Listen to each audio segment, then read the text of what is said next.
Hello? Hello, hello Eka. What's up?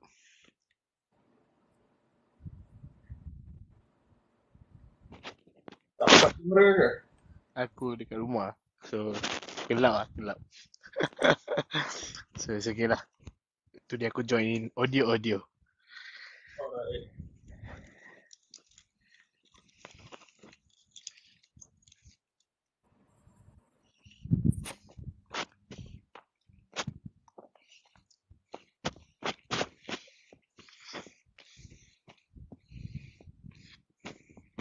Hello semua yang sedang menonton. Kita akan live tidak lama lagi ya. Tunggu sekejap. Kita tunggu guest-guest kita yang lain sampai juga.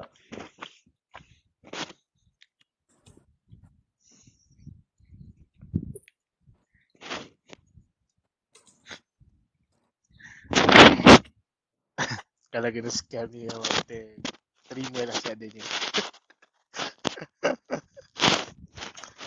Itu panas kan. Mungkin ramai yang lari. Tak nak bincang.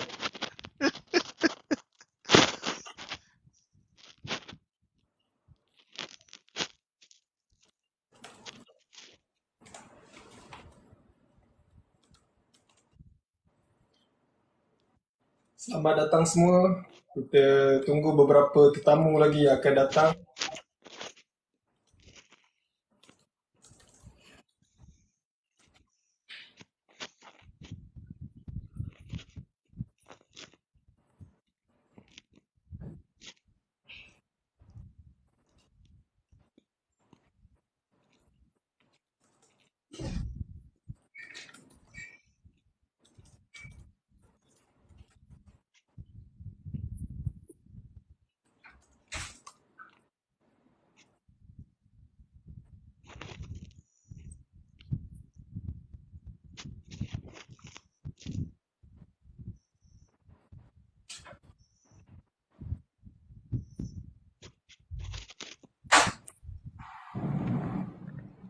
Okay, welcome Adam. Tak duduk. Hello, boleh dengar ke? Boleh, boleh. Boleh.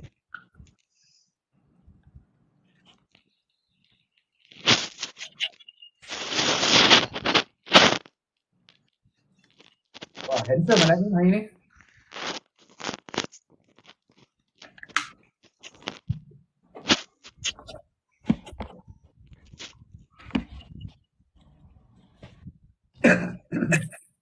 Okay, selamat datang semua. Terima kasih kerana menonton. Terima kasih Adam 2023. Number one gifter batch. Terima kasih atas sumbangan. Siapa? Uh, Julius. Okay, Julius dah masuk. Sekarang hari ni tak ada siapa nak buka tu ke? Kamera. Kita agak segan dah nak dia. Kita agak segan lah. Okay, tak Salam, salam, salam. Julius buka lah kamera Julius. Dia kata ada dekat dia selalu tengah TV.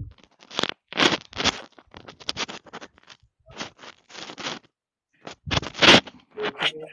Selamat datang semua. Okay, tak ada lagi ya yang akan join kita. Jadi kita start lah perbincangan kita pada malam ini. Tapi itulah Haikal, Adam, Julius. Buka lah kamera, kita bersama bincang sekali. Dan kalau ada yang lain yang menonton yang nak turut bersama membincangkan isu hangat kita pada malam ini, join sekali. Kita bincangkan bersama. Kena beautify sikit. Kena beautify sikit. Dah handsome dah tu Haikal. It's sorry lah, cause my kids sleeping lah bro. So, kena do this in the dark lah, okay? So, it's aligned with the issue ayam lah, okay lah. Okay, saya mulakan dengan intro. Subsidi ayam live access needed to open camera. Kejap.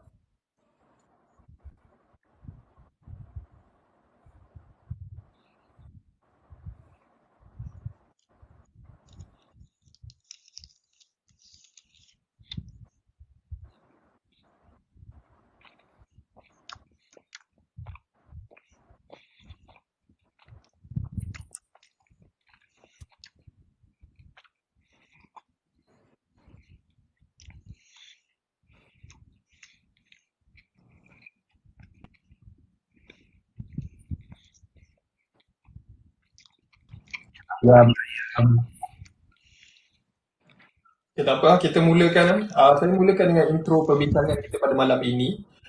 Perbincangan kita pada malam ini berkisarkan dengan keputusan kerajaan untuk menamatkan subsidi ayam.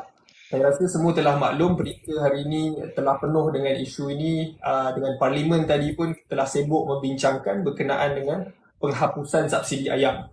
Jadi antara sebab-sebab yang telah diberikan oleh kerajaan persekutuan berkenaan dengan penamatan subsidi ayam ini adalah kerana pertama sekali mereka menyatakan bahawa bekalan ayam tengah stabil. Dan yang kedua, bahawa harga ayam kini di bawah siling RM9.40 sekilogram ya.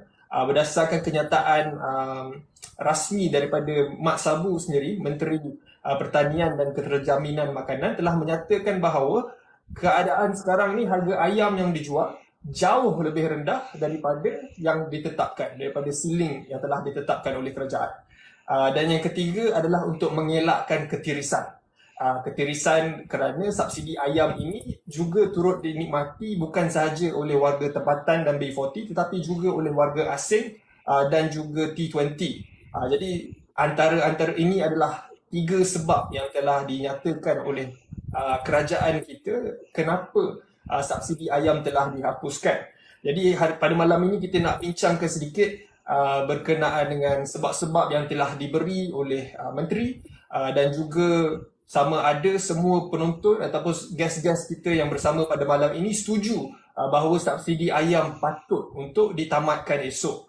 Jadi mungkin kita buka peluang lah kepada tetamu-tetamu kita, Julius ke, Adam ke, Carl, sama ada mahu untuk siapa yang nak jadi pertama untuk memberi ulasan sedikit berkenaan dengan topik kita pada malam ini. saya nak start dulu. Okay, boleh? Boleh. Go ahead. Tapi before we get deeper into the subsidi ayam, I just want to give my 2 cents, which is saya rasa macam mengalami deja vu sebenarnya. Kerana saya rasa sebelum ini, pada waktu mungkin 10 tahun yang lepas maybe, subsidi macam subsidi ayam ni pernah it was revoked previously. I believe so. And pada ketika itu rasanya ada demonstrasi besar-besaran atau bantahan besar-besaran oleh blok pembangkang ketika itu. But I'm not sure if maybe my memory is a bit muffled in a way or not. But I feel like I'm getting deja vu lah, senang cerita. I'm getting deja vu where the same people who were talking about pulling away the subsidi ayam, nak elakkan ketirisan, are the same people yang bantah subsidi ayam ditarik ketika dulu. That's how I feel lah. Maybe siapa-siapa boleh refresh balik memori saya ke saya yang salah tengok ke. Yang ini kena research lah bro. Because to be honest macam time travel tu.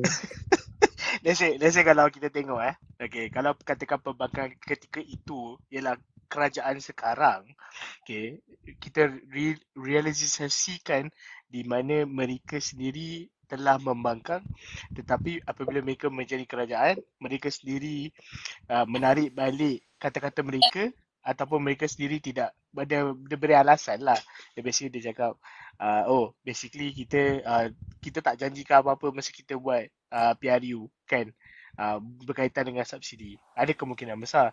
Tapi I'm not the pro in terms of manifesto ataupun apa-apa yang dijanjikan oleh pembangkang yang orang kata sekarang ni ialah kerajaan. So maybe ada orang lebih mahir ke bab ini kan. So kita tengok siapa yang lebih pandai. Maybe Julius, I think. Because for me personally, I just find it it's a bit of an oxymoron, the fact that you menentang, sebab we have to, if it's one thing that we have to really understand is that restructuring of the subsidy ini bukan perkara yang baru. It's actually been done before. Saya rasa waktu zaman Najib Razak kot, mantan Perdana Menteri kita Najib Tun Razak, it's been done before. And in fact, the current government today, which was the pembangkang dahulu, menentang keras-keras, oh this is, harga akan naik lah, kos sara hidup lah, apa ni, rakyat akan derita lah, apa semua.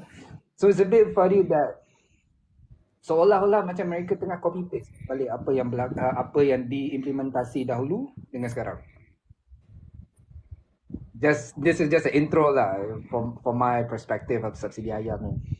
Saya rasa saya cabar sikit saudara Adam berkenaan dengan kenyataan tu.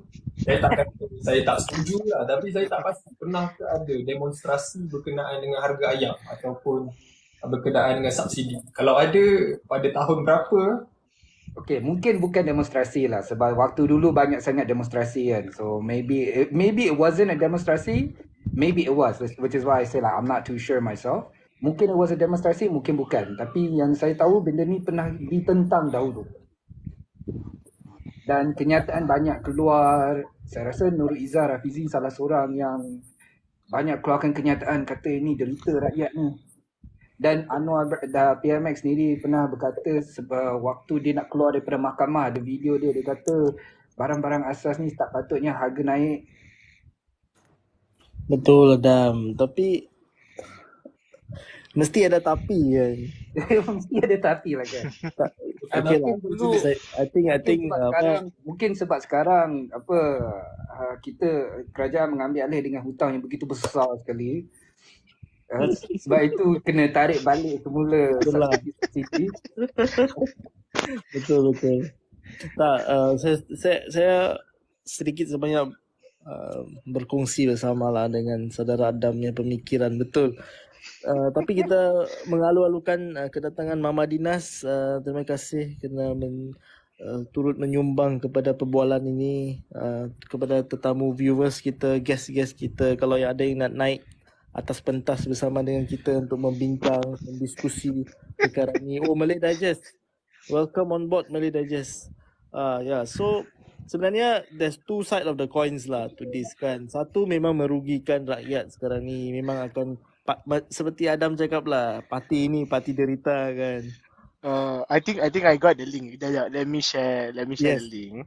Okay, but this one is from PKR though. Like keadilan rakyat. So there was a media statement back in 2022.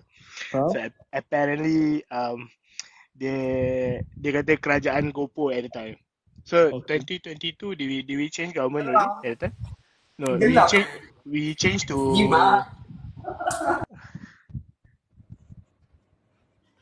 Teruskan. I think we changed to Muhyiddin Yassin government 2022. At the time we are in PKP kan, right? Masa tu PKP, betul. So I don't think there was a demonstration at the time. Sebab masa tu pelaksanaan bajet baru tahun 2022 was at the time I think this is before budget 2022. I think the budget was in 2021. Tapi sebab masa tu kan kita baru hit PKP, so I don't think there was a time where diorang macam they just hentikan dia punya kesan tu. So at the time I think there's a lot of like hua-hua daripada di Twitter, which is now X, okay? And then but I don't think there was actually really a demonstration lah at the time. Meroyan je lah, tak ada demonstrasi kan. Betul. Demonstrasi tu I'm pretty sure it didn't happen like 2-3 years ago lah. I'm pretty sure it happened 10 years ago lah. Yalah, betul. Tapi saya sebelum hari ni punya perbualan berkenaan dengan subsidi ayam, tadi saya sempat pergi pasar borong dekat Batu Pahat. So saya pun adalah berjumpa dengan sedikit sebanyak makcik kia, pakcik-pakcik yang tengah jual ayam ni dan sebagainya. Diorang cakap sebenarnya, you'll be surprised guys, diorang sebenarnya happy. Diorang cakap pendapatan subsidi ayam ni sebenarnya disambut baik oleh kami sebab all this while diorang cakap kerajaan rugi satu lagi, ada ceiling terhadap kawalan penjualan makanan dari segi ayam kan. Tapi diorang cakap sepatutnya harga ayam tidak perlu dikawal sebab dia bermusim. So ada masa ayam baja, kos untuk menjaga ayam akan naik, akan turun kan. So diorang cakap ini sebenarnya untuk peniaga lah. I feel lah untuk saya sekarang, I think this current dasar untuk menamatkan subsidi akan memberi manfaat besar kepada peniaga-peniaga kecil. Tapi peniaga kecil pun diorang pun mendapat sumber ayam daripada satu kartel besar. So kita nak faham dengan lebih baik siapa orang tengah yang menjual ayam kepada peniaga-peniaga. Sebab kalau diorang cakap ayam-ayam mahal, sumber untuk membesarkan, untuk memberi makanan baja kepada ayam tu jauh lebih murah. Jadi mesti ada sebuah harga ceiling yang perlu ditetapkan lah, which is all this while kerajaan yang mengawalkan berkuatkuasakan harga ceiling. Tetapi sekarang ni nampak macam rakyat akan sengsara lah semula kalau harga ceiling ni ditolak dan di-removekan kan. So what are your thoughts about that? Saya ulas sedikit berkenaan dengan kenyataan Julius tadi. Jadi dia ada jumpa peniaga-peniaga di Batu Pahat jika saya tidak silap, dan peniaga-peniaga di situ menerima baik kenyataan bahawa siling harga ayam itu akan ditamatkan. Jadi ini berdasarkan kenyataan Julius tadi, berdasarkan kenyataan peniaga itu juga, maksudnya ini perkembangan yang baik. Kerana kawalan harga ayam tu tidak patut ada, memandangkan harga ayam ni bermusim-musim. Tetapi persoalan yang saya nak ajukan balik kepada peniaga tersebut dan juga mungkin kepada Julius ataupun kepada guest-guest kita yang lain pada malam ini adalah, adakah ini masa yang sesuai untuk menamatkan subsidi tersebut?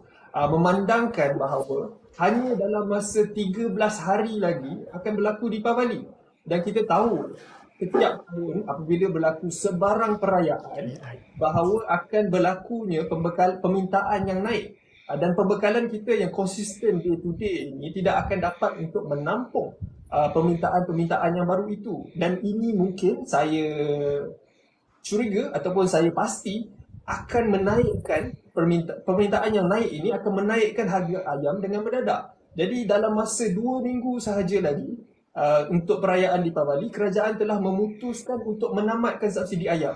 Jadi bukankah ini seolah-olah seperti mengorbankan warga India di dalam masyarakat Malaysia ini, memandangkan ini akan mengganggu perayaan mereka nanti. Dan apabila mereka mahu melaksanakan perayaan mereka, harga ayam tu pula akan naik. Dan kita tahu bahawa warga India kebanyakannya tidak memakan daging alternatif seperti lembu. Jadi sumber protein ayam ni sebenarnya sangat penting untuk mereka ketika menyambut perayaan Deepavali itu nanti. Dan kalau kita bukan sahaja cakap pasal warga India, kita perlu juga untuk fikirkan berkenaan dengan warga Kristian yang akan menyambut Christmas pada akhir tahun ini. Bukankah mereka akan menjadi kambing hitam terutama bagi dasar kerajaan untuk menamatkan subsidi ayam dan juga untuk menamatkan kawalan harga ayam pada esok hari.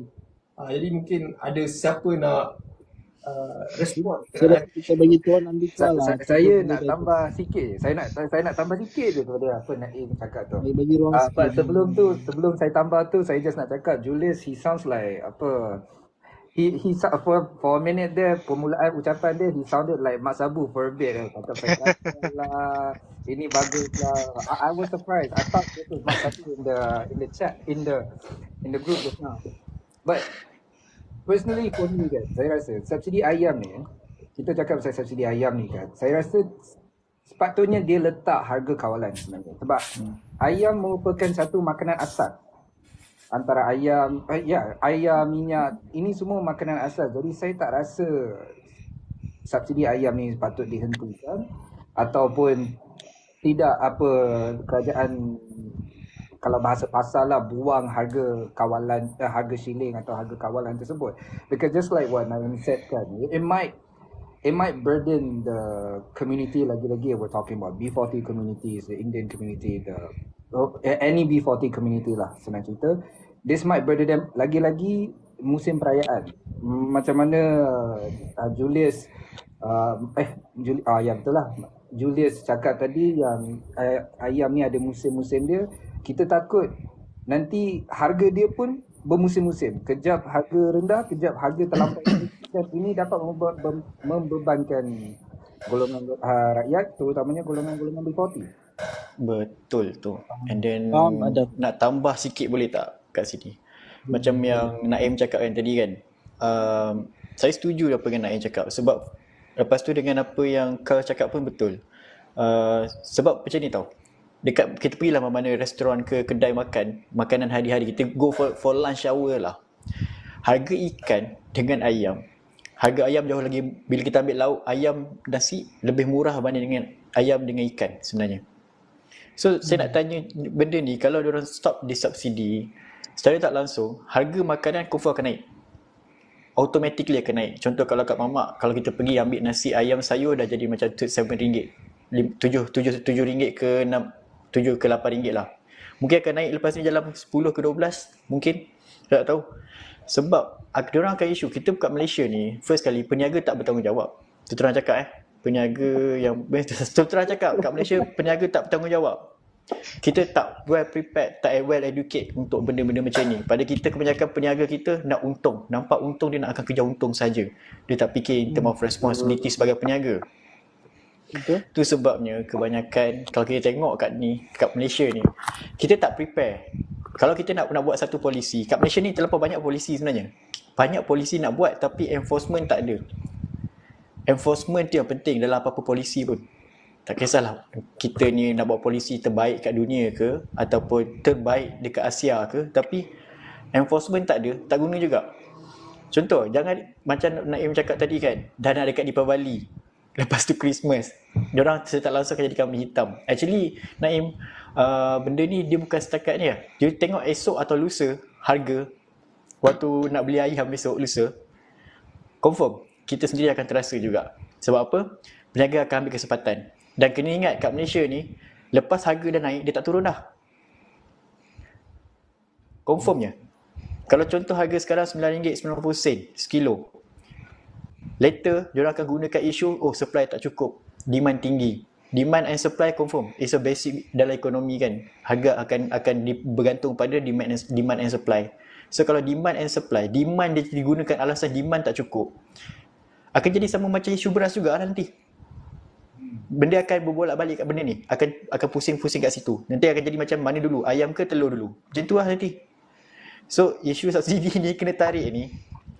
Okey lah, kalau dari sudut orang cakap untuk menjimatkan ni semua, pada saya banyak lagi benda lain yang boleh dijimatkan. Banyak lagi sektor lain yang boleh dijimatkan berbanding dengan dia nak tarik subsidi in term of makanan tu. Dah jadi makanan ruji lah sebenarnya. Ayam ni ibarat lauk untuk semua rakyat makan, bukannya orang-orang kaya makan ke apa semua, tak. Itu je. Okay, terima kasih Andika atas ulasan tadi.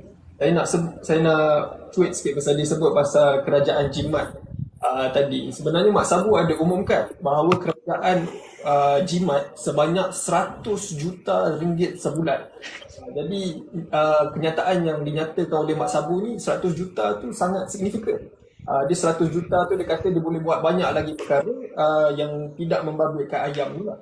Jadi sebenarnya saya tertanya-tanya juga, kenapa menteri boleh fikir bahawa kerajaan boleh jimat 100 juta dengan menarik balik subsidi dan harga ayam tidak akan naik? Dia tidak masuk akal. Dia kata kalau bekalan sekarang steady, permintaan sekarang steady, lepas tu kerajaan akan tarik subsidi 100 juta sebulan. Bukankah 100 juta tu sebenarnya bukannya akan hilang macam tu je, tetapi sebenarnya ia akan dirasai oleh rakyat. 30 juta rakyat Malaysia pada setiap bulan nanti akan merasai bahawa 100 juta ini tidak dapat dinikmati kita apabila kita beli ayam itu nanti.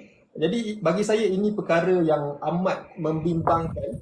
Lagi-lagi apabila kerajaan kita memfikir seperti ini, bahawa dia boleh jimatkan 100 juta daripada subsidi ayam ni, tetapi dia tidak kisah membelanjakan berjuta-juta juga, beratus juta-juta juga untuk kereta elektrik. Kereta elektrik boleh untuk kerajaan sekarang boleh tukar daripada Velfire kepada kereta elektrik, itu boleh disubsidi oleh rakyat. Yang tu kita tak perlu penjimatan. Tetapi membabitkan ayam ini pembaziran. Di situ kerajaan tu untuk menjimatkan. Bagi saya ini adalah satu perkara yang amat pelik sekali. Jadi mungkin kawan-kawan boleh enlighten me lah sebenarnya apa yang di dalam fikiran kerajaan kita pada hari ini apabila memutuskan menambah. Okey, boleh tak saya nak mencelas sekejap? Okey. Berkaitan isu ni, Saya rasa dia lebih kepada bajet yang telah dikeluarkan Umumkan. dan telah dipersetujui oleh semua ahli-ahli parlimen. Okay, so kita tengok pada bajet pada tahun ni. Okay, dia punya fokus dekat sini ialah pelaburan luar dan pengurangan subsidi. Okay, kalau kita tengok kebanyakan subsidi yang diberikan, okay, the reason kenapa dia nak tamatkan subsidi tu ialah penyelewengan subsidi. Okay, so kalau kita cerita pasal kartel, okay, kartel, kita ada banyak kartel, betul. Kita ada kartel beras, kita ada kartel telur. Okay, sekarang kita ada kartel ayam. Dan ayam ini bukan perkara yang baru. Semua tahu daripada zaman Najib lagi, 2019 dan before, okay, kartel ayam dah exist. Memang ada. Okay, so we are talking about local in the international level. Okay, so dari sini kita tengok, okay, bila subsidi yang diberikan oleh kerajaan kepada rakyat Malaysia, okay, di mana subsidi itu tidak akan pergi directly dekat ahli consumer, tapi dia akan pergi kepada kartel. Sebab yang control demand and supply by the end of the day ialah kartel, bukan kita. Kita minta demand, okay, ayam dikurangkan, okay, tapi yang akan control yang akan control jumlah ayam yang diproducekan ialah mesti kartel, betul. Okay, so at this point kita tengok, okay, sekarang ni bajet yang dikeluarkan adalah antara bajet terbesar di dalam history Malaysia, di mana kita dah menanggung dia punya kita dah tanggung hutang sebanyak 1.5 trillion. Okay, that's the estimation lah. Okay, of course there's a lot of detail dalam dia punya hutang itu. Tapi kalau kita tengok, okay, bila dia kata macam contoh kan tadi saudara Naim kata, okay, kalau bertukar kereta daripada kereta Velfire ke kereta elektrik, okay, itu adalah kemungkinan besar part of the deal di mana mereka menarik pelaburan daripada Tesla, okay, untuk menarik pelaburan tu mereka harus memberi konsesi. Kalau tidak, bagaimana diorang nak menarik Tesla untuk invest di Malaysia dan untuk mengimprovekan infrastruktur yang kita ada. So at this point they're gonna have to mesti akan ada satu deal yang di-struck oleh Anwar Ibrahim dengan Elon Musk. Okay, so bila dia kata, okay, Elon mungkin mengemukakan syarat, okay, di mana, okay, kalau awak, if you wanted, okay, this is my of course ni ialah secara kasar dia lah. Okay, imagine kalau kita di Anwar Ibrahim punya kata pihak kan, dia akan cakap di mana okay, so if you want me to invest in your country, okay, you're gonna have to purchase certain amount of Tesla and it has to be used by the government. So mungkin itu konsesi di situ di mana orang kata Anwar Ibrahim tidak disclose any deals yang dia buat berkaitan dengan pelaburan, tapi mereka hanya announce melalui bajet. Dan ini yang seharusnya dibincangkan di parlimen. So bila kita kata pasal subsidi pula, okay, mereka dah tahu mereka gagal mengawal harga ayam. Okay, kalau kita tengok even with the subsidy at the moment, kalau kita pergi 5 atau 10 supermarket atau hypermarket, betul, okay, harga ayam mungkin ada setengah ayam masih lagi di bawah kawalan, tapi bukan semua harga ayam akan sama. Semua supermarket sama. Okay, ada yang mengikut harga kawalan, ada yang tidak. Mengapa? Mungkin padahal subsidi diberikan secara sama rata. Itu perbezaan dia. Kalau kita cakap, okay, contohlah okay, mereka tamatkan subsidi ayam at this point. Okay, kita tengok berapa banyak harga ayam yang akan naik. At this point, adakah panic buying berlaku? So ini yang kita nak tahu, sebab bila mereka menamatkan secara tiba-tiba, kan, mungkin bab kata lain, adakah ini timing yang betul? Ada kemungkinan mereka terpaksa menamatkan untuk mempercepatkan arus kawalan harga. Saya nak respon sikit tentang penjimatan tadi ya, tentang apa yang Naim sebut tadilah penjimatan.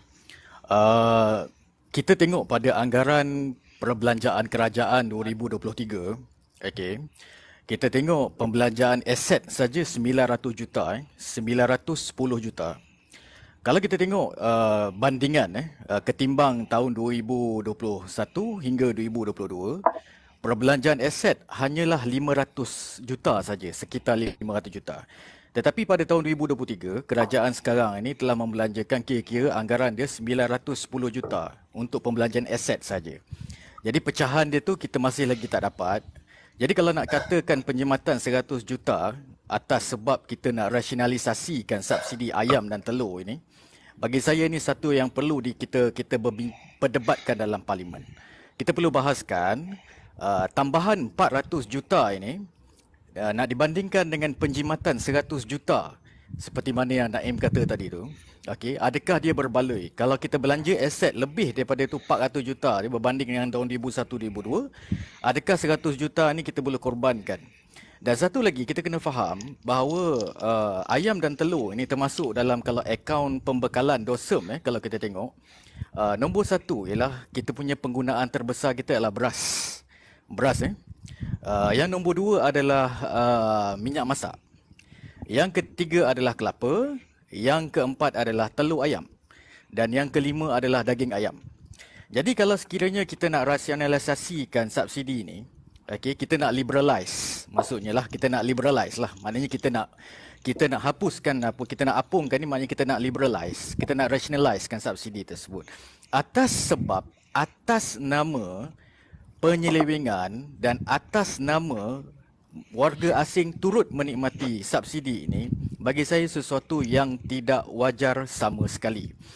Kerana keempat-empat ataupun kelima-lima komoditi yang penting itu adalah komoditi yang memang rakyat Malaysia gunakan bukan sahaja pada peringkat isi rumah. Bukan sahaja pada peringkat isi rumah, tetapi pada peringkat industri, termasuklah peniaga-peniaga kecil, termasuklah SME dan sebagainya. Mereka juga akan terkesan. Jadi, kalau kita nak apungkan atau kita nak liberalize harga ayam, harga telur dan sebagainya, kita kena fikir bukan saja untuk penggunaan isi rumah dan juga orang warga asing ni. Warga asing dia tak makan ayam. Untuk orang Bangladesh, kalau kita pernah lah bertembung dengan orang warga asing ni, Bangladesh katakan, kita masuk dalam rumah dia orang makan apa? Dia orang akan makan telur. Dia orang akan makan minyak masak calit dengan garam. Dia orang akan makan timun, dia orang akan makan sayur-sayuran. Dia orang boleh makan nasi dengan garam saja. Dia orang tak makan ayam. Jadi inilah satu benda yang kalau sekiranya subsidi ayam ni turut dinikmati oleh golongan warga asing, contohnya Bangladesh, Nepal dan sebagainya, bagi saya ialah satu yang tidak wajar untuk dia dijadikan sebagai alasan dan juga tidak wajar untuk dirasionalisasikan atas sebab perkara tersebut. Dan satu lagi saya nak sentuh dekat sini, kita kena faham kenapa ada orang ada bunyi berdengkur. Ada siapa tadi? Okey, tak apa. Okey, saya nak sebut satu lagi. Selain daripada akaun pembekalan yang mana telur ayam dan juga ayam ini termasuk dalam 5 komoditi utama yang menjadi penggunaan utama rakyat Malaysia. Okey, bukan warga asing kita tolak tepi warga asing. Kita kena faham bahawa realiti kat sini ialah bagaimana peniaga-peniaga ni sebenarnya telah pun meminta kerajaan supaya menaikkan harga ayam ni dan juga telur. Okey, sebab apa? Mereka merasakan rugi. Ya, post-war of Ukraine-Russia war tu, mereka merasakan bahawa yalah harga dedak, harga jagung, Grand Corn dan sebagainya naik di pasaran dunia. Maka mereka merasakan operasi mereka tinggi, kos operasi mereka tinggi dan mereka menggesa kerajaan supaya bolehlah kiranya kalau sekiranya harga ayam dan juga harga telur ini dinaikkan. Tetapi kerajaan bertindak pada ketika itu untuk menambah subsidi kepada pengusaha-pengusaha kecil dan juga menambah subsidi kepada peringkat pengguna. Okey, jadi harga ayam kekal pada peringkat kawalan. Apa yang berlaku dekat sini ialah pengusaha-pengusaha ayam dan telur ini dia pergi hantar kat Singapura sebab mereka merasakan bahawa kalau jual di Singapura lebih menguntungkan. Mereka boleh jual dengan harga yang lebih tinggi. Mereka boleh jual pada harga yang lebih kompetitif. Jadi apa yang berlaku dekat sini ialah rakyat Malaysia mengalami kekurangan bekalan. Dan itulah yang diinginkan oleh kartel ini apabila kekurangan bekalan dalam negara menyebabkan harga itu akan naik. Dan seterusnya kerajaan tiada pilihan untuk tidak lagi mengawal ataupun masuk campur dalam hal kartel ini diapungkan. Jadi itu realiti yang berlaku sebenarnya.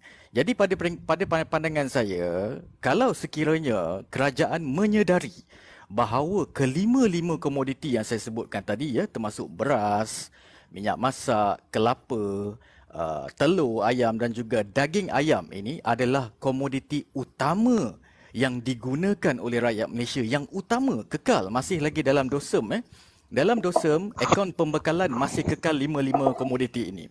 Kalau kerajaan hari ini menyedari hakikat bahawa inilah yang digunakan oleh rakyat Malaysia, bukan sahaja pada peringkat isi rumah tetapi pada peringkat industri, sudah tentulah mereka mempunyai tekad dan iltizam untuk meneruskan subsidi di peringkat pengusaha kecil dan sederhana dan juga meneruskan juga subsidi ini di peringkat pengguna. Ini kita kena faham dekat sini, ini melibatkan tekad dan iltizam kerajaan. Kalau kerajaan menyedari hal ini, mereka benar-benar merasai denyut nadi rakyat, maka mereka seharusnya ada tekad ini untuk meneruskan subsidi sekurang-kurangnya di peringkat pengguna. Pandangan saya. Terima kasih. Terima kasih. Saya rasa itu ulasan yang sangat baik sekali. Ada tak guest-guest kita yang lain nak tambah lagi berkenaan dengan apa yang dibincangkan?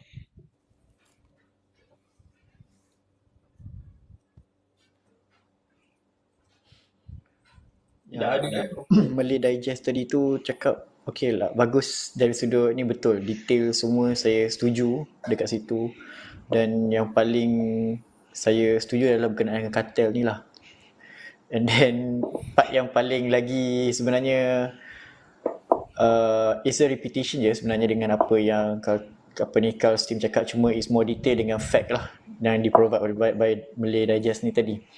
So ada setengah tadi kat komen bagi tahu kalau subsidi tu boleh guna buat kilang ayam.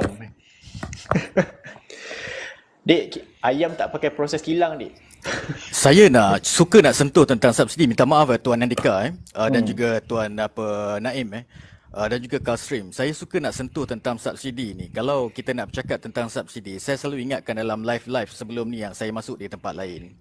Saya selalu ingatkan subsidi ini ialah berkenaan dengan bagaimana kerajaan menguruskan sumber dan mengagihkan kekayaan kepada semua peringkat. Subsidi tidak ada kena-mengena dengan kaya atau miskin. Betul. Itu kita kena ingat.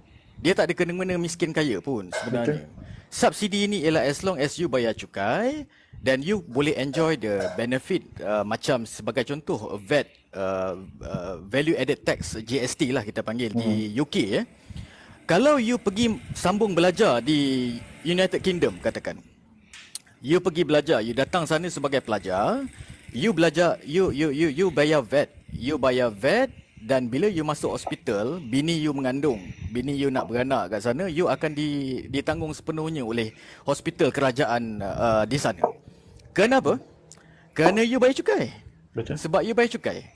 Okay, jadi dekat sini tak kira lah you kaya atau you miskin, you enjoy the privilege. Tak kira you warga asing ataupun you bukan warga asing, you akan enjoy the privilege. It's a matter of cara you agihkan kekayaan. Subsidi is not about you nak rationalizekan supaya tak ada pihak yang maha kaya akan enjoy the privilege. I think there's no such thing. Betul. Betul. Macam contohnya yang apa yang Malay Digest cakap ni tadi. Untuk subsidi ni macam exactly memang untuk semua rakyat. Sebab kalau kita nak bandingkan, kita nak katalah kita nak pecahkan, nak dividekan by ni kaya tak kaya, siapa yang akan buat benda tu?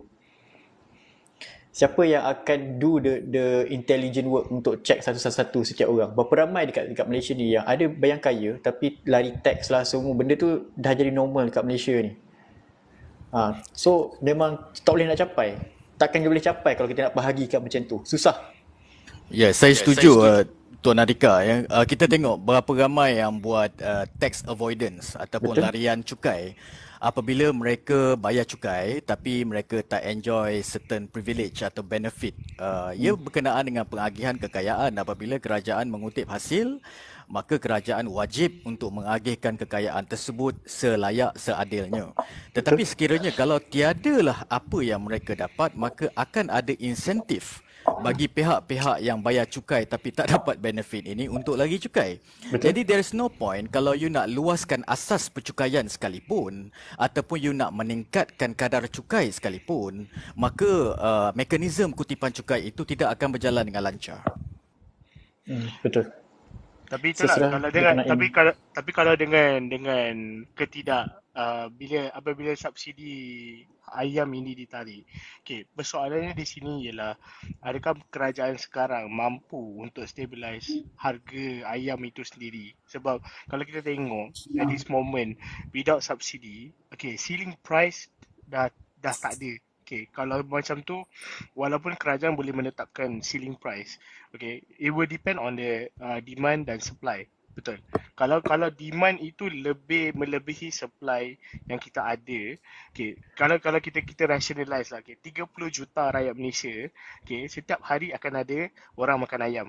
Okay, kalau kita tengok supply ayam itu sendiri, adakah jumlah supply itu stabil?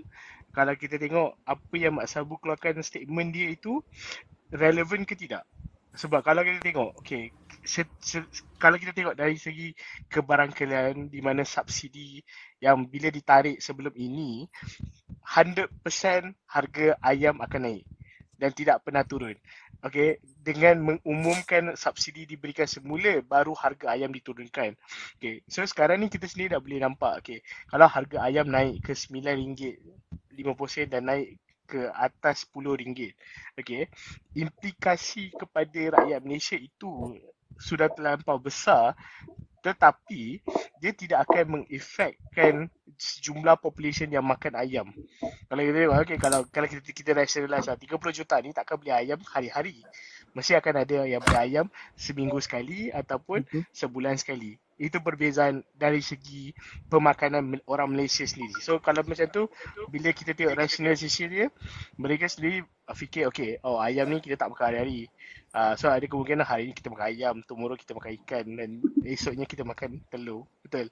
So kalau ikutkan, bagi saya lah, apa yang kerajaan buat ini adalah satu strategi yang orang kata elok kalau dipantau dengan sebaik mungkin.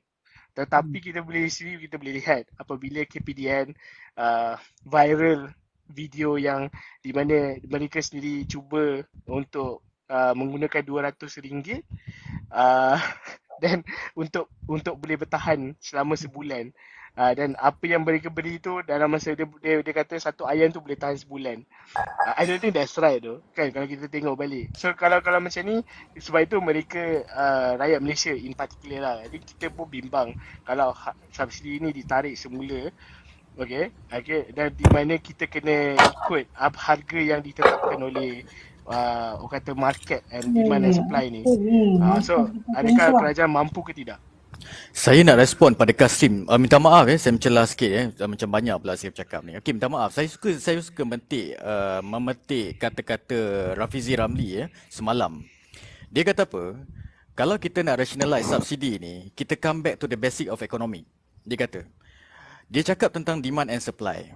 Okay, let me remind him about the demand and supply. Very basic principle of economic. Kalau dia nak bercakap tentang prinsipal ekonomi, kalau demand kita turun, harga ayam turun, dia haruslah ayam tu ada pengganti yang sempurna. Dia ada perfect substitute. Soalnya dekat sini kita tengok, adakah ayam mempunyai pengganti yang sempurna? Kalau nak banding dengan kalau kita tak makan ayam, kita substitute dengan ikan. Atau kita makan daging, sebagai contoh kita makan sotong ataupun udang. Adakah ayam boleh disubstitutekan secara sempurna? Jawapan dia tidak. Tidak, tak boleh. Okey, budak-budak makan ayam. Okey, ada yang orang tua pun makan ayam. Ramai orang makan ayam. Jadi kalau nak bercakap tentang basic atau principle of economic, tentang demand and supply, bagi saya untuk kes ayam dan telur, dia adalah tidak wajar untuk digunakan sebagai contoh. Tak boleh. Okey, yang keduanya, Carl sebut tadi pasal bagaimana penguatkuasaan. Kerajaan berjanji, dia kata, apabila diapungkan harga ayam dan telur, maka penguatkuasaan itu berjalan untuk memastikan supaya harga ayam itu tidaklah terlalu tinggi, harga telur tidaklah terlalu tinggi. Saya nak ingatkan kepada kerajaan pada hari ini yang mana kita kena ingat saiz penjawatan awam. Saiz penjawatan awam untuk kita sebagai rekod, kita ada 1.4 juta penjawat awam yang mana kita ni sangatlah penjawat awam ni terbeban dengan pelbagai workload. Work burden tu memang sangatlah terbeban. Saya ambil contoh Makis di sempadan Johor Bahru di Tebrau. mereka mempunyai 17 anggota saja untuk memantau lori yang keluar masuk daripada Malaysia ke Singapura. Okey, 17 anggota yang bekerja selama lebih kurang 3 shift. 3 shift, 8 jam, 8 jam, 8 jam. 24 jam lori keluar masuk bawa makanan, bawa sayur, bawa buah, bawa segala macam mak nenek daripada Malaysia kepada Singapura. Mereka ada berapa orang saja penguatkuasa untuk periksa setiap lori. Okey, ini kan pula kalau KPDN, anggota penguatkuasanya adakah cukup untuk menjalankan penguatkuasaan. Jadi kalau sekiranya tekad kerajaan ini untuk memantau, seharusnya dia tambah saiz pejawatan awam. Kita tak boleh berkira. Kita tak boleh berkira dengan mengatakan bahawa nanti membazir bayar gaji penjawat awam lah, apa benda tak produktif dan sebagainya. Kita tak boleh cakap macam tu kerana populasi rakyat kita semakin bertambah. Demand rakyat kepada servis awam, perkhidmatan awam juga semakin bertambah. Maka untuk menambah kecekapan perkhidmatan awam, maka wajarlah untuk kita tambah saiz pejawatan awam. Jadi itu yang dia kena buat. Kalau betul lah tekad dia tu. Komen saya. Terima kasih. Okey, saya nak ulas sedikit berkenaan dengan subsidi bersasar tadi. Saya rasa kau Malay Digest juga ada maklumkan berkenaan dengan prinsip subsidi itu. Mereka menyatakan bahawa prinsip subsidi bukanlah untuk redistribution, maksudnya bukanlah untuk pulangkan balik wang-wang cukai daripada yang kaya pergi kepada orang yang miskin, tetapi ianya sepatutnya dinikmati oleh semua rakyat. Tetapi sebenarnya kalau kita lihat kenyataan-kenyataan daripada kerajaan persekutuan kita pada hari ini, pemikiran mereka sangat berbeza. Pemikiran mereka adalah subsidi itu perlu disasarkan. Subsidi itu tidak boleh dinikmati oleh warga asing dan juga golongan T20 kerana ianya sepatutnya hanya diberikan kepada warga B40 dan M40. Dan dalam isu harga ayam ini, Mak Sabu sendiri pagi tadi ada menyebut bahawa jika berlaku kenaikan harga yang mendadak, beliau akan melaksanakan subsidi bersasar dan juga beliau akan import daripada India jika berlakulah kenaikan harga yang mendadak. Tetapi persoalan yang timbul sekarang adalah jika pertama sekali kalau subsidi bersasar, apakah mekanismenya? Bila berkata tentang subsidi bersasar ni, kalau saya tengok kalau untuk petrol mungkin ada logiknya lagi. Tetapi kalau petrol yang sudah dibincangkan sejak terma pertama Pakatan Harapan pemerintah pun tidak boleh kita jumpa solusi buat masa ini, apatah lagi subsidi bersasar untuk ayam.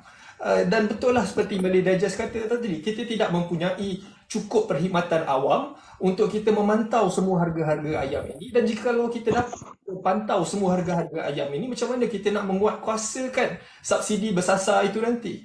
Jadi mekanisme sebenarnya sekarang ni amat lacking. Kita tak dapat information daripada kementerian bagaimana mereka mahu laksanakan subsidi bersasar ini. Dan perkara yang kedua berkenaan dengan import daripada India tu, saya tak terkejutlah memandangkan saya lihat menteri baru kita, Menteri Keterjaminan Makanan ni, memang semua solusi untuk masalah kat Malaysia ni adalah import daripada India. Saya tak pasti, someone patut check sama ada beliau adalah Menteri Ekspor India ataupun Menteri Keterjaminan Makanan Malaysia. Pasal kalau kita lihat, semua solusi-solusi yang dicadangkan oleh beliau adalah untuk import daripada India. Daripada isu telur hinggalah ke isu ayam ini. Jadi ianya sangat membimbangkan untuk kita lihat bahawa menteri kita sendiri tidak mempunyai solusi yang lain yang betul-betul praktikal. Subsidi bersasar ini tidak ada mekanisme yang pernah diguna pakai sebelum ini untuk kita laksanakan. Jadi kalau betul pun nak buat subsidi bersasar untuk harga ayam ini, kenapa tak dibuat sekarang? Sebelum ini manifesto kerajaan adalah untuk mensasarkan. Dia kata subsidi ayam ni tidak elok kerana dia pergi kepada warga asing dan juga T20. Kalau itulah masalahnya dan kalau itu masalah yang cuba diatasi oleh kerajaan, kenapa tak buat benda tu sekarang? Kenapa nak tunggu harga naik mendadak yang kita tahu harga akan naik mendadak? 100 juta subsidi sebulan akan hilang begitu saja dan akan menyebabkan harga naik mendadak. Kenapa tak buat benda itu sekarang? Dan kalau nak buat nanti pun, sekurang-kurangnya bagi tahulah kita sekarang apakah mekanisme untuk melaksanakan subsidi bersasar itu.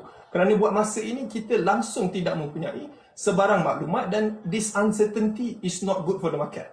Jadi lebih ramai orang Malaysia, lebih ramai peniaga, lebih ramai penternak ayam yang bimbang apakah yang akan terjadi selepas subsidi ayam ini tamat dan juga kawalan harga ditamatkan keesokan hari. Jadi itu ulasan saya. Saya rasa Sa- nak Saya cuma harap satu je. Tak ada nanti keluar satu statement lepas harga ayam naik, suruh bela ayam dekat belakang rumah. tak, untuk menjawab soalan Naif, you Kat asking Malaysia, why don't want to just ataupun jangan makan ayam lah. Jangan makan ayam. Jangan Nanti kan keluar statement. Kalau mahal jangan makan ayam. Kepala dia. I think Tapi Naif, I think we know what tapi Mak Sabu ni kan, kita kena ambil dia punya kata-kata dengan hati yang orang kata Terbuka. ringan lah. Kita tak boleh tekankan sangat dengan apa yang dia cakap, sebab to be honest okay, dulu sekarang masalah ayam. Okay, sebelum ni masalah beras. Kalau kita tengok sendiri okay, India sendiri menghentikan pengeksportan beras kepada almost all countries, dan hanya setengah country saja yang diberikan, dan Malaysia tidak termasuk dalam golongan yang diberikan. So kalau katakanlah Mas Abu kata okay, kalau kita perlu kita import daripada India. Tapi kalau India sendiri refuse, okay, di mana India sendiri sedang mengalami jumlah bekalan ayam yang tidak mencukupi untuk rakyat mereka, bagaimana mereka hendak, macam mana kita boleh export daripada ayam itu untuk datang ke kita. So itu satu masalah dengan Mak Sabu ni. Okay, kita tengok apa yang diberikan di cadangan dia yang diberikan tu mungkin boleh dirasionalkan, tapi apa yang dikatakan itu ialah bercanggah dengan apa ekonomi dunia sendiri yang announce. So dia bercanggah. So kalau macam ni kita kena tengok apa yang sebenarnya yang diorang nak sebenarnya. Kal. Dia I know what they want, Kal. Sorry, tadi nak habiskan ayat tadi. Untuk menjawab soalan Naim lah dengan Kal, kenapa sekarang baru nak tarik subsidi, baru nak umumkan subsidi besar-besar kemudian dan sebagainya kan. I think it's very simple lah. Diorang nak implement and so-called jimatkan 100 juta tu untuk jualan, mana tahu dia akan guna untuk jualan Rahma lah. So masa tu Rahma akan jadi the main center of attention. I think this is very much politically staged punya perancangan lah bagi saya, if you ask. Then they will come in as the heroes to save the day, you know. That's the things lah sebenarnya. Okay, kalau tengok balik kan, you take 100 million lah kata, you take 100 million, but later you spend 200 or 500 million. Bijak ke tak bijak sebenarnya? Benda ni akan jadi macam mana? Kes apa ni kita punya ETS. Okay, siapa tahu kes pasal ETS? Waktu Tun M buat ETS, the cost is about, let's say kita ambil simple number je. I'm not going to put the fact kat sini lah. Let's say 1 million, 1 million lah, kata 1 billion untuk the whole rail from utara to Johor. And then because someone nak dapat nama, waktu take over the seat, they stop the project and then they triple up untuk halfway, faham tak? Halfway. They cut down the Daripada station. they cut down the station and then they continue balik dengan cost yang halfway, untuk halfway 3 kali ganda. Bijak ke tak bijak kat situ sebenarnya? So indirectly is wasting money juga. Bukan juga, it's a wasting money. So sama juga kat sini, kalau you take 100 million and then later you spend 500 million untuk program Rahmah, what's the point? Tak ada point kat situ. So instead of that, baik kekalkan saja that 100 million, tapi dalam masa yang sama kita improvise kat dalam internal. That's why dulu I'm not pro to Tun M ke apa, tapi I love the idea ke mana dia cakap buatan Malaysia semua. Dia menggalakkan beli barangan buatan Malaysia. Dekat situ dasar dia adalah untuk ada local punya pembekal-pembekal yang increase. Kita nak latih untuk orang kita ada kat dalam Malaysia ni yang at least boleh cover kita punya internal needs. Pembekal ayam apa semua. Kita ada penternak ayam kita sendiri. Buat apa kita nak import ayam sedangkan kita ada tanah untuk guna untuk penternak ayam. Buat apa kita nak import daging sedangkan kita boleh buat untuk ternak daging, untuk ternak lembu. Faham tak? So let's say kata the whole world is shutting us down later. Kita tak tahu kan. Sekarang ni banyak benda jadi isu, semua nak cut off untuk semua orang. India sendiri tak cukup, dia punya is having scarcity untuk diorang punya own needs. And then kita nak import dengan orang yang tak cukup barang pun. How much we going to pay? So instead of that, instead of kita nak ni, baik kita fokus dekat dalam development dalam dulu untuk kita punya sustainability. Let's say kalau dunia luar pun nak cut off kita dengan orang punya at least makanan ruji ni, kita dah tak payah risau. Kita punya yang boleh cover kita punya internal. Ada lebih kita akan jual kat luar. Itu je. Simple. Cuma beza dia, our minister kebanyakannya macam Julius cakap lah, it's a sentiment politik lah. Diorang tahu these five things ni ada kartel. Kartel ni melibatkan certain politician juga. So dekat situ obviously it's orang panggil sebagai revenge on political punya revenge lah. Itu je. Simple. Tapi yang akan sengsara later is rakyat lah.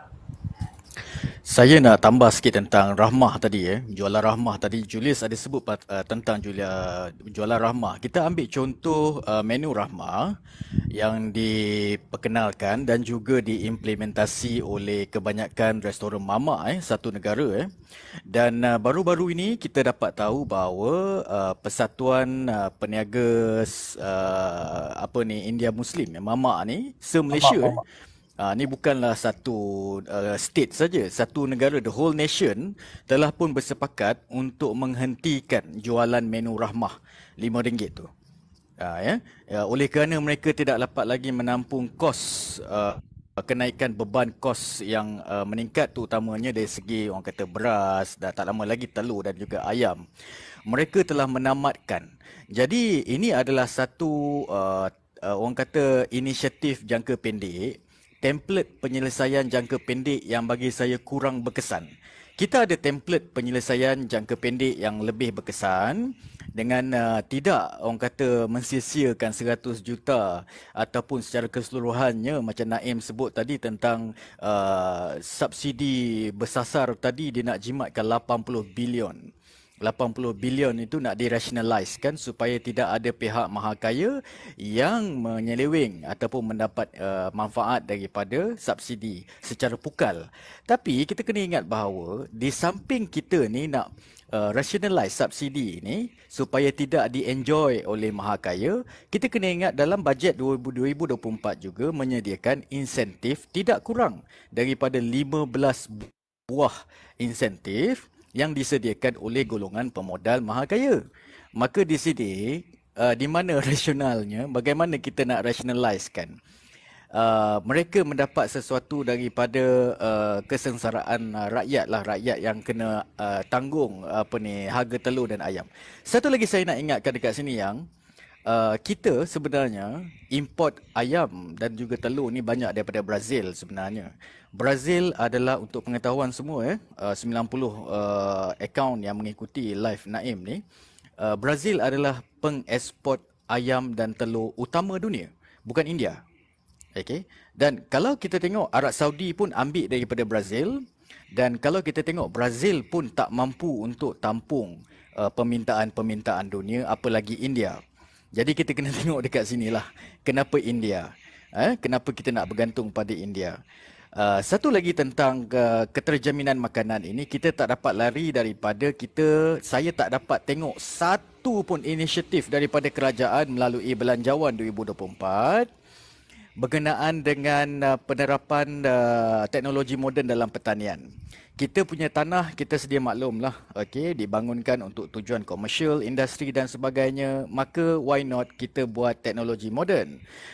Di sini kerajaan tidak pun ada inisiatif untuk menyediakan subsidi teknologi kepada penternak muda, agropreneur muda. Tu kita dah ada program tu.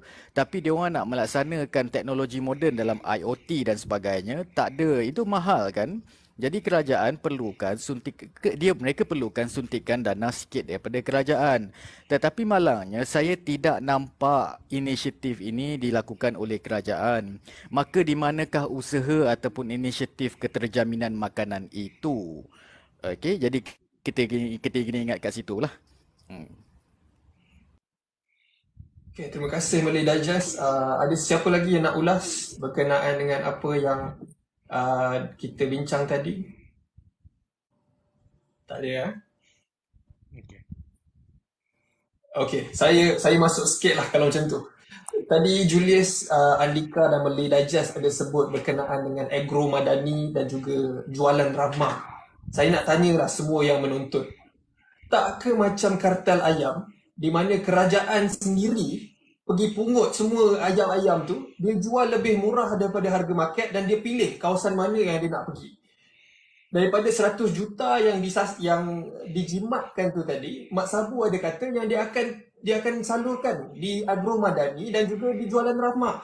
Jadi maksudnya sekarang ni kerajaan telah menarik balik semua subsidi, bukan subsidi bersasar kepada B40 masih dapat ya, tetapi B40 tak dapat, M40 tak dapat, T20 tak dapat, warga asing pun tak dapat, semua tak dapat kecuali sesiapa sahaja yang menteri nak. Di mana-mana, kemungkinan besar di kawasan-kawasan parlimen ataupun di kawasan-kawasan don mereka lah.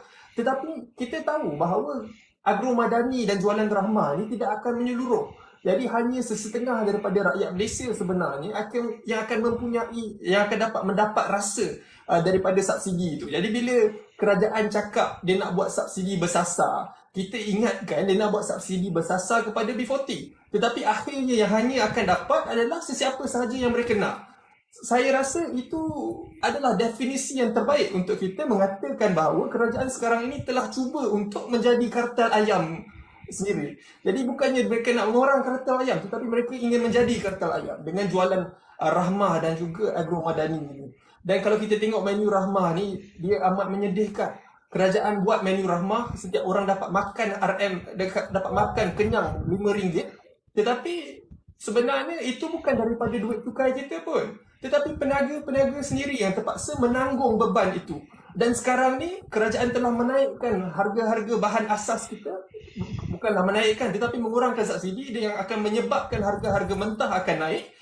Sudah pasti inisiatif menu rahmah ni akan mati. Dan seperti Malay Digest sebutkan tadi, kalau mamak-mamak pun sudah tutup, bayangkan lagi lah siapa lagi yang akan tinggal untuk menjayakan program menu rahmah ini. Jadi sebenarnya siapa yang menjadi mangsa?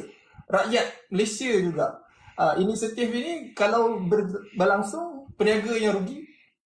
Kalau sekarang ni peniaga tak dapat tanggung rugi, rakyat Malaysia pula rugi pasal menu rahmah dapat lagi. Jadi bagi saya, kalau 100 juta tu betul lah dapat dijimatkan kerajaan, mungkin dia boleh salurkan kepada perkara lain yang lebih baik seperti menu rahmah untuk bantu peniaga-peniaga kecil yang sedang menampung kerugian itu. Kerana kalau barang mentah tetap naik seperti ini, saya tidak bayangkan ada lagi satu pun peniaga-peniaga yang akan dapat untuk menampung membuat harga menu rahmah itu. Jadi yang lain ada apa nak tambah lagi? Tapi kita kena faham, kalau dia tarik subsidi ayam ni, mesti dia akan bagi kat tempat lain kan. Kemungkinan besar bajet yang kita pergi ni akan pergi ke JAKIM lah. Kalau kita tengok JAKIM punya bajet tahun ni lumayan tinggi kan. Betul. Kalau kita tengok dekat 1.5 bilion kepada 2 bilion, itu JAKIM saja. So macam mana dia nak justify tu. Kalau katakan kalau dia letak bajet yang banyak dekat organisasi ataupun tempat yang tak sepatutnya dan ditarik kita punya subsidi. Ini yang jadi kontroversi sebab dia kena faham.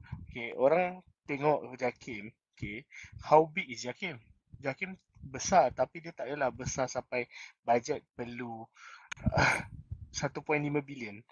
Tapi bila subsidi ayam ditarik, dia cakap kita jimat sebulan 100 juta. Kalau kita kira 1 juta tu sebulan, kita darabkan dengan setahun, baru 12 juta. Dia macam mana, betul tak?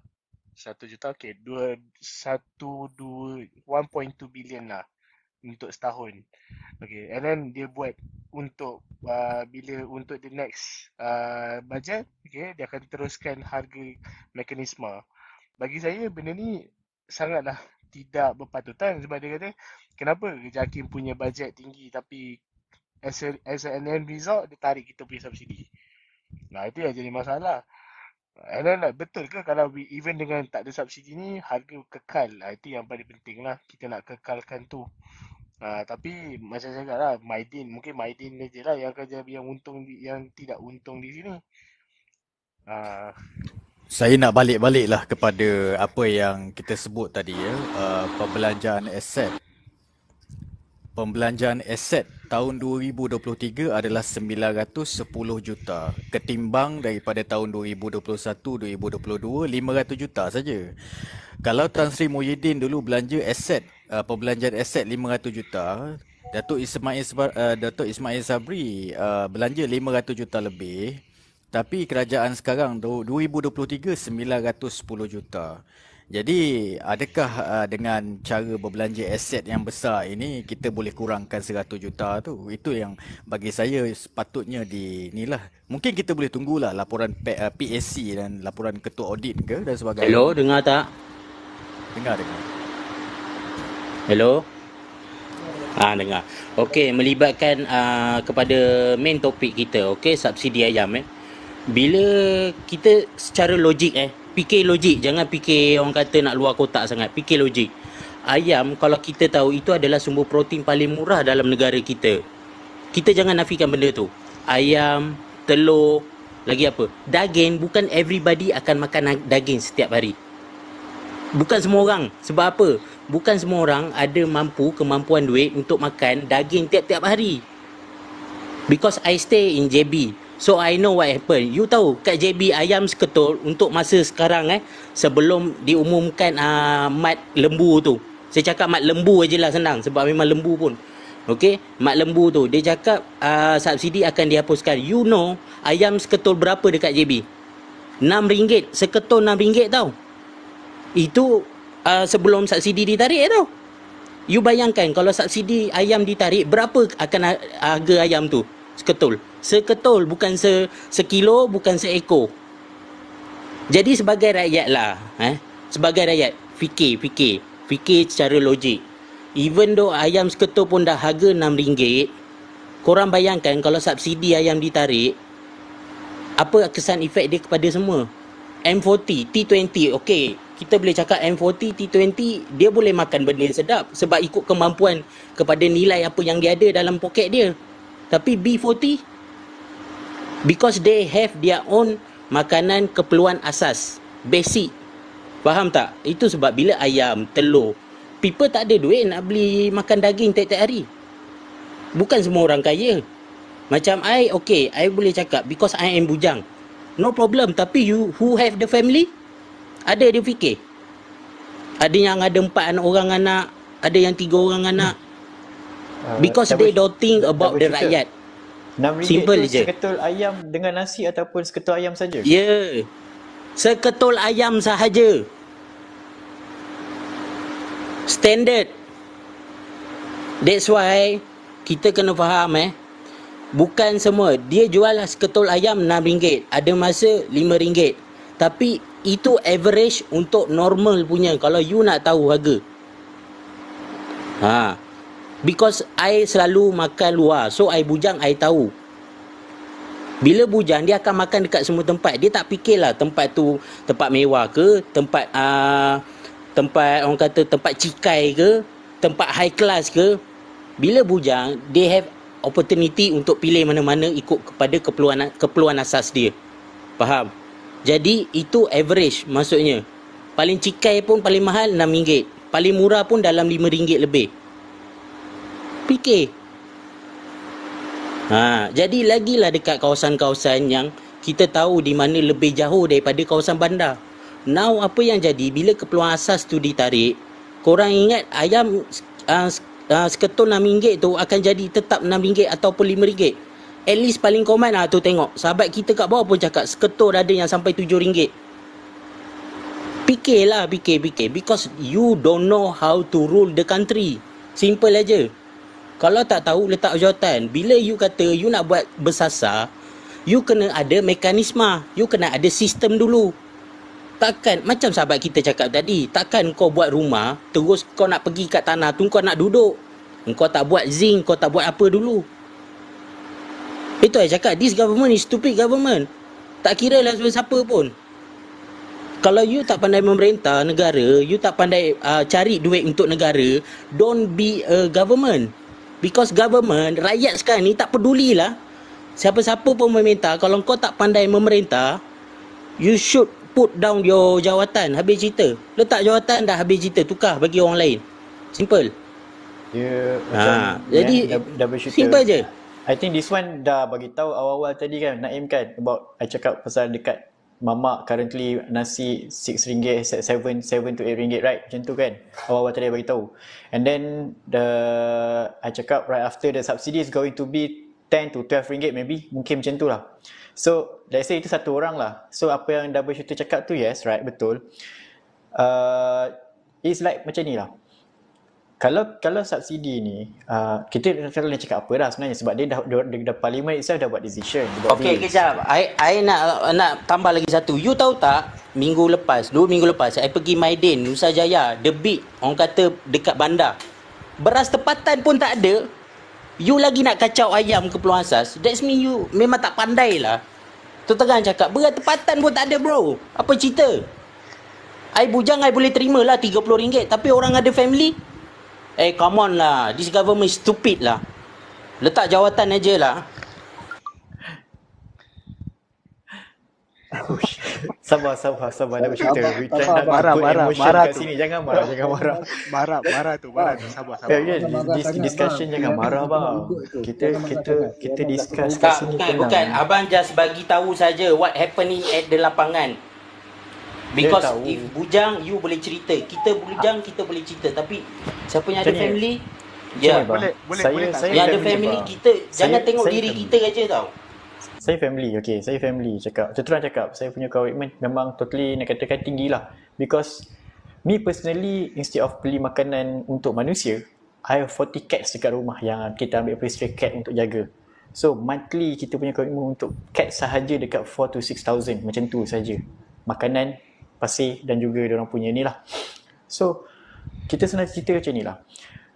Bila subsidi ni ditarik, benda ni kita tadi Malay Digest dah cakap, Carlstream dah cakap, lepas tu apa ni dengan Naim sendiri dah bagi tahu. It is tindakan yang tak wajar sebenarnya. Terus terang cakap tindakan tak wajar. Tapi benda ni dah dekat sampai ke parlimen, diorang dah buat decision. So saya cuma nak melontarkan satu meminta pandangan setelah, because I'm not really familiar bila decision dah dibuat dekat parlimen, how kita nak buat untuk benda ni supaya kalau kita cakap sekarang pun, kita berdebat macam mana sekalipun, Bang, tak senang boleh je. decision. Turun jalanan macam dia buat dulu. Simple as that. How you turunkan government dulu sebabkan harga barang naik. Now we do like you buat dulu, turunkan harga barang. Sebab apa? You as government, you pun dah berjanji. Apabila saya jadi menteri, saya akan turunkan harga barang. Last kali apa jadi?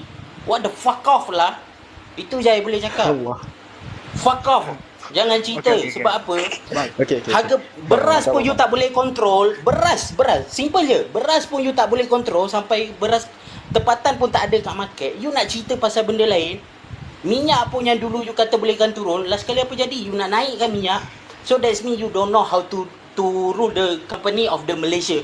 You don't know how to rule the country. Company tepi jalan boleh lah. Kedai mamak, kedai goreng pisang, yes, you boleh handle. Tapi untuk negara, no. Okay, sabar. Okay, saya pun orang Johor juga. Okay, saya faham perasaan abang.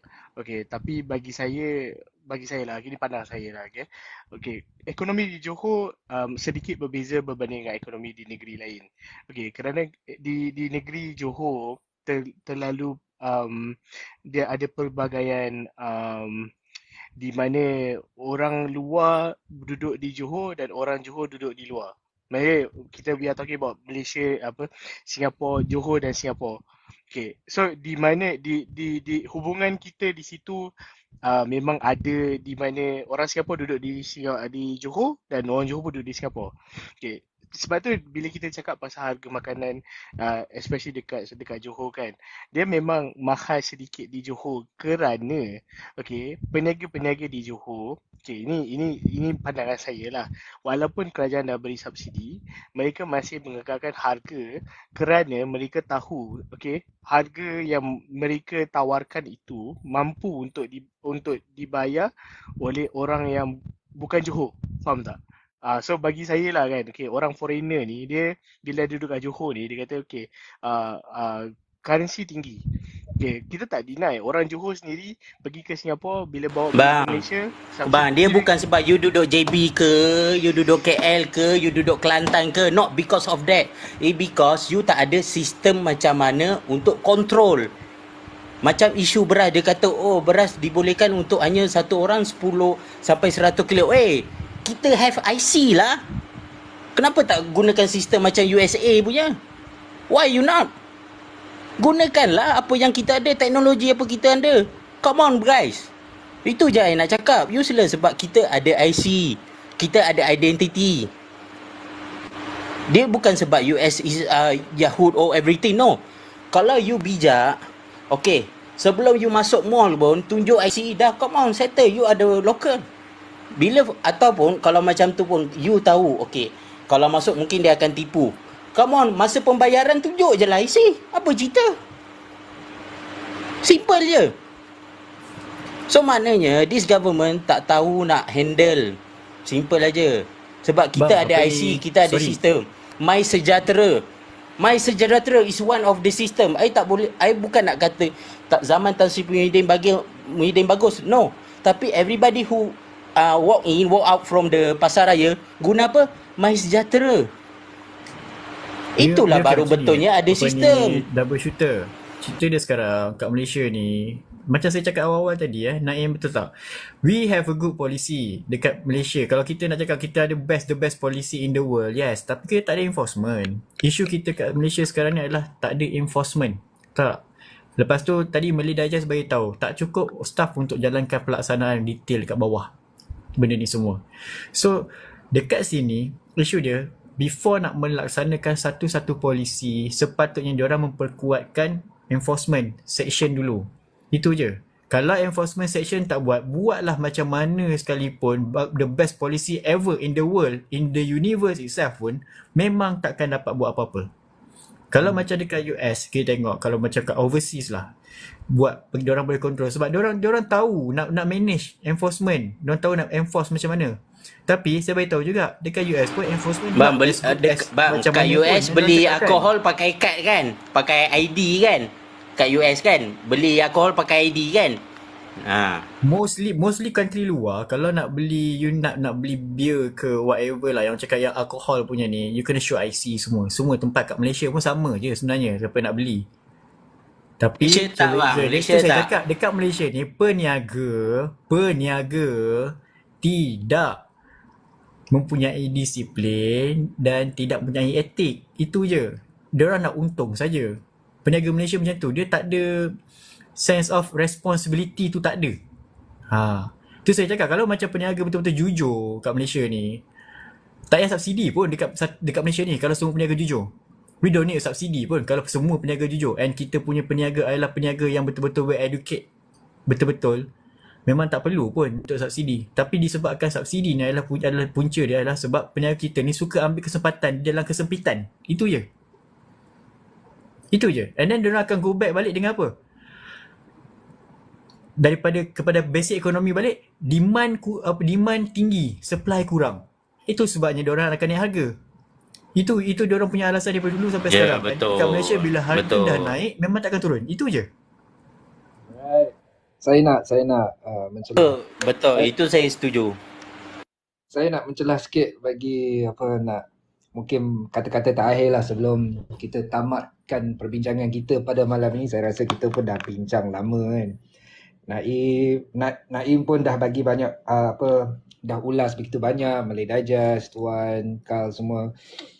So I guess dari segi konklusinya kita boleh kata subsidi ni menarik subsidi ayam ni bukan satu tindakan yang mungkin dikatakan wajar, dan juga kalau nak tarik atau mensasarkan subsidinya, kita masih belum lagi nampak apa mekanisme yang akan dibuat oleh kerajaan. Pada pandangan saya tidak begitu berharap lah dengan kerajaan sebab dalam masa 100 hari pun hala tuju pun tidak ada. Ni baru sekarang nak keluarkan hala tuju. Jadi kita tunggu dan lihatlah apa yang akan terjadi. So itu kata-kata terakhir daripada saya. Naim? Ada lagi kata-kata terakhir. Saya pergi kepada kata-kata terakhir saya. Saya sebenarnya setuju dengan double shooter cakap tadi. terutamanya berkenaan dengan chain effect. Kalau harga sekarang ni, kalau nak pergi kedai mamak harga ayam RM6, bayangkanlah lepas subsidi dah tak ada, lepas kawalan harga dah tak ada, bagaimana, berapa ringgit nanti bila kita nak makan satu makan. Sehari nak makan 3 kali. Bayangkan, kira sendiri berapa banyak wang rakyat, bukan kita saja, tapi wang rakyat keseluruhan, 30 juta rakyat Malaysia yang akan terbeban kerana dasar polisi kerajaan yang baru ni. Dan bagi saya rasa malam ni kita dah ulas banyak dah berkenaan bahawa masa yang dibuat ni langsung tidak sesuai. Lagi 2 minggu sahaja kita ada satu perayaan Deepavali yang kita tahu akan menyebabkan permintaan yang lebih banyak. Dan juga kita tahu bahawa kerajaan walaupun cakap boleh melaksanakan subsidi bersasar, tetapi mereka tidak ada idea lagi. Mereka tidak menyatakan apa-apa langsung hint kepada kita bagaimana subsidi bersasar itu akan berlangsung. Ketiga, kita tahu bahawa agro madani dan jualan rahmah tu bukan dan tidak lain bahawa cubaan kerajaan untuk menaikkan populariti mereka sendiri. Dan keempat, itulah perkara yang saya paling takut sekali, bahawa itulah 100 juta yang kononnya terjimat itu nanti kita tak tahu 100 juta tu akan pergi ke mana dan sama ada ianya betul-betul akan memanfaatkan rakyat. Jangan hanya kerana kita takut T20 dapat subsidi ayam, jangan hanya kerana kita takut warga asing dapat subsidi harga ayam, hingga semua daripada M40 hingga ke B40 kita semua hilang terus nikmat subsidi ayam itu hanya kerana mereka. Jadi sepatutnya bagi saya kerajaan patut memikirkanlah cara-cara yang lebih sesuai untuk menjimatkan wang kerajaan, dan saya rasa ini bukan solusi yang terbaik. Dan kita tunggulah esok subsidi minyak subsidi ayam akan hilang, tak lama lagi kerajaan telah menyatakan bahawa subsidi minyak juga akan berlaku persasaran. Jadi sebilangan besar nanti juga akan hilang subsidi minyak juga, dan kita akan tunggu lagi apakah subsidi-subsidi lain yang akan ditarik oleh kerajaan ini. Okey. Semua penarikan ini. Okey Abang Naim, saya cuma nak cakap satu benda je. Sebagai rakyat, sebagai lokal warga negara, jangan pelik kalau 1 liter bersamaan dengan RM5 atau RM10. Itu aja saya nak cakap untuk minyak petrol. Because you kena faham satu benda sebagai government, tak kira lah kerajaan kura-kura ke, kerajaan kutu ke, kerajaan ulat monyet ke, tak kira ke, you kena pandai manage dan uruskan serta mencari kewangan negara. Because you are the leader. Macam dalam keluarga, you are the father, nak tak nak you kena cari duit untuk bagi bini dan anak makan. Itu law dia dalam keluarga, dan law tu juga efek dia akan dalam setiap every government lah, tak kira lah mana-mana, government kucing ke, government itik ke. Because you are the leader, you kena cari. Bukannya you memotong benda yang dah memang ada untuk rakyat. Last kali rakyat semua terkesan. Tak macam yang sahabat Naim cakap, tak kira daripada B40 ke, sekarang pun kalau you nak tahu B40 dah jadi B80 tau. Harga barang sekarang ni, beras yang dulu boleh menikmati dalam harga RM13 5 kilo, sekarang nak dekat 20 lebih. Dah jadi jatuh B80 tau. Itu sebab bila kita untuk next election, saya tak cakap lah bila kan, untuk next election, fikir pakai akal, bukan untuk this generation only, tapi untuk anak cucu cicit akan datang. Saya cakap betul-betul ni, jangan korang akan terperanjat in the next happen. Contohlah next pilihan raya, korang tetap dengan pendirian masing-masing, nak juga undi something yang menyusahkan korang. Jangan terkejut kalau 10 kilo bersamaan dengan RM200 harga beras. Jangan terkejut, because this is effect dia bukan sekarang, the next generation. Macam saya, contoh saya dah berumur, saya tak kisah, because Tuhan boleh tarik bila-bila, tapi kita kena fikir panjang itu je.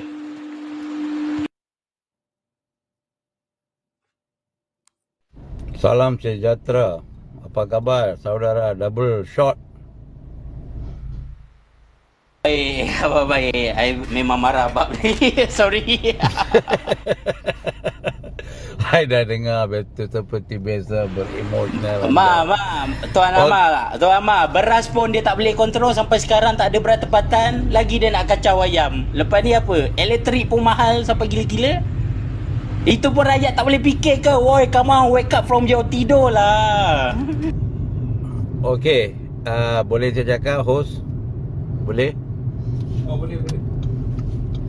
Okey, saya nak bagi tahu kepada panel apa yang saya cakap tu tak semestinya betul ataupun harus diambil secara keseluruhan. Okey, saya terangkan sedikit beberapa perkara fakta. Nombor satu, kerajaan ini sebelum menjadi kerajaan, pemimpin-pemimpin kerajaan ini terutamanya Anwar, Rafizi dan juga yang kebanyakan daripada PKR, daripada DAP melaung-laungkan perkara-perkara yang cukup aneh, yang tak boleh dipraktikkan, tak boleh dilaksanakan. Dan mereka datang dengan pelbagai formula dan mengutuk pemimpin-pemimpin terdahulu dalam kerajaan Perikatan Nasional dan Barisan Nasional. Kita sebagai seorang rakyat Malaysia, di mana saya ni dah umur 60, saya dah tengok banyak Perdana Menteri, saya dah tengok banyak sistem dalam kementerian. Saya nak bagi tahu satu benda di Malaysia. Masalah di Malaysia ialah apabila sesuatu rang undang-undang dibahaskan ataupun sesuatu perkara mereka nak amalkan ataupun mereka nak buat implementation, maknanya nak pastikan ianya berjalan. Mereka ni kebanyakan daripada dulu sampai sekarang, mereka ni orang kata tak ada satu hala tuju yang jitu. Maknanya satu hala tuju di mana ianya boleh dilaksanakan, boleh dipraktikan untuk selama-lamanya. Mereka ini kerap berubah. Dan yang kebelakangan ini, kerajaan sekarang ni memang apa yang mereka cakap dulu bagaikan langit dengan bumi. Perbuatan mereka, tindakan mereka dan implementation yang mereka lakukan. Okey, saya balik kepada soalan subsidi ayam, subsidi petrol, diesel dan pelbagai subsidi yang akan dimasukkan beransur-ansur. Nombor satu, mereka tak ada satu perjalanan ataupun satu sistem mekanisme untuk memastikan, mereka tidak menceritakan bagaimana mereka nak memastikan subsidi ini akan disampaikan kepada golongan B40 atau M40 ataupun miskin tegar. Mereka tak cerita sampai sekarang. Mereka cuma main latuk. Maknanya mereka implementation dulu, dan daripada sana dia ambil kutip apa isu-isu semua, lepas itu dia kata baru dia nak perbetulkan. Dia tak boleh buat macam tu. Kita kena buat rumah dulu, foundation, buat rumah, buat bumbung, lepas itu cat rumah tu, lepas itu kita nak masuk, kita kena cuci rumah tu, baru kita buatlah semayang ke apa lebih kurang, baru kita masuk rumah. Tapi kerajaan ni dia tak buat apa-apa foundation, dia terus nak buat implementation. Kononnya dia kata dia nak apungkan. Okay, fair enough. Tapi kita nampak telur telah diekspor ke Singapura, tapi kita rakyat tak dapat telur. Kerana saya sebagai peniaga ataupun peternak ayam ke telur, saya akan pasarkan ayam saya ke negara ataupun ke negeri ataupun kepada orang yang memberi keuntungan kepada saya. Saya takkan nak jual murah. Yang cerita jual ramah, agro, benda-benda ni semua sedap didengar.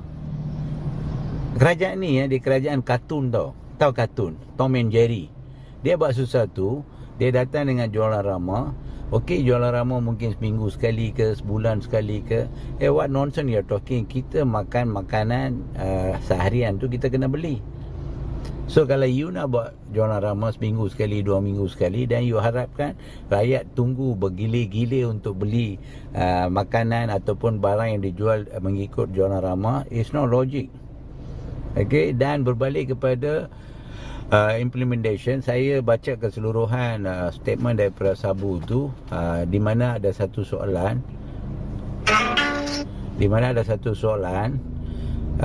ada seorang profesor ajukan kenapa kepada corporate company ni subsidi ni diberikan. Subsidi ini sepatutnya diberikan kepada rakyat dan juga kepada peniaga-peniaga yang kecil-kecilan.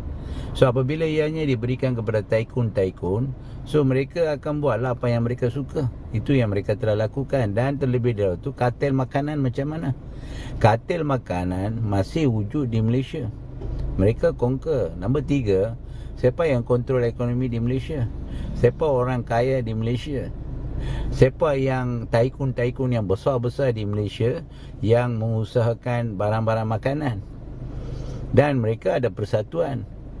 Contohnya, sebelum GST dilaksanakan, saya bagi satu contoh, spare part kereta telah dinaikkan lebih kurang antara 15 hingga 18% sebelum GST dilaksanakan. Selepas GST dilaksanakan, ianya hampir mencecah kepada 18 hingga 18 campur dengan 6%, dia jadi 24%. Tetapi apabila sebelum GST dinaikkan, mereka dah naikkan antara 15 hingga 18%, maknanya mereka dah buat satu calculation bagaimana mereka nak mencapai keuntungan mereka tak terganggu. Saya nak bagi tahu, orang kaya mereka ada persatuan, mereka ada orang-orang yang betul-betul intelek. Macam mana nak elak benda-benda ni? Sepatutnya kerajaan ni, dia nak bakar kelambu kerana seekor nyamuk. Contohnya, orang T20 semua dapat subsidi. So kita nak datang dengan hapuskan sasaran subsidi. Ini negara Malaysia. Kita tak boleh kata ini orang kaya, ini orang susah, ini orang miskin.